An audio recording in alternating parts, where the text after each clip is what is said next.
On April 15th, the Atlanta Hawks and the Orlando Magic faced off in the Eastern Conference play-in game for the 7th and 8th seed. The result? A 25-point blowout win for the Magic, capped off by a frustrated Trae Young getting ejected after trolling the refs. Yes, Young still finished with a game-high 28 points, but he also posted a brutal minus 22 in plus-minus. However, that wasn't the full story. In the third quarter, something clicked. Trae Young caught fire, dropping 12 points with the plus 12 swing in that stretch alone. And that sudden burst? It wasn't just Trae being Trae. It started with a subtle adjustment from Onyeka Okongwu, a small, almost unnoticeable screen that gave Young the cleanest looks he's seen all night, and for a moment made it feel like Atlanta still had a shot. In the first quarter, Trae Young was completely shut down, 0 points on 0 for 4 shooting. He couldn't get downhill, and every time he tried, Orlando's massive front line was there waiting at the rim. So coming out of halftime, Quinn Snyder and the Hawks had to make a change.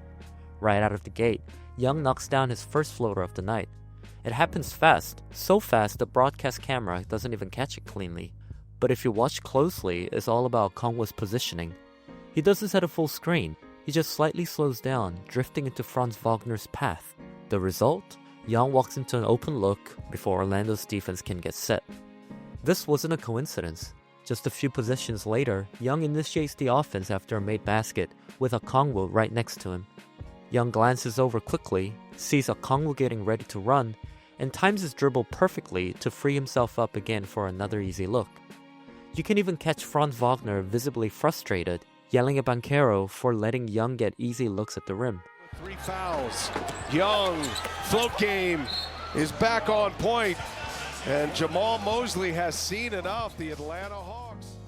Okongwu won't get credited for a screen assist, but his subtle movement, slipping between Wagner and Banchero, was all it took to create just enough confusion for Young to score again. With the ball in Trae Young's hands again, Okongwu looks to run it back. He positions himself like he's about to set a screen, then fakes it and rolls hard to the rim. A perfect no-look alley-oop is a cherry on top to clear Jonathan Isaac out of the paint.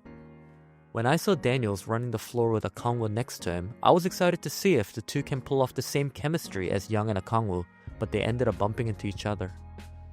At this point, this is all Trae Young is looking for when he's coming downhill. Thanks to Okongwu's screenless screen, also known as brush screen, Trae is able to maintain his speed, while the Magic defenders are left guessing whether to switch or hedge or drop. The Hawks, who once trailed by 22 in the first half, cut the lead all the way down to 4. Jamal Mosley and the Magic finally made the adjustment late in the third, sending 2 defenders at Trae early to stop the downhill attack and force the ball out of his hands. Even though Orlando didn't double Trae a lot after that, for whatever reason, we never saw Okongwu's smart, subtle plays again for the rest of the game. But for the brief stretch, a small adjustment made a big difference. Okongwu's brush screen assisted all 4 of Trae Young's made field goals in the third quarter.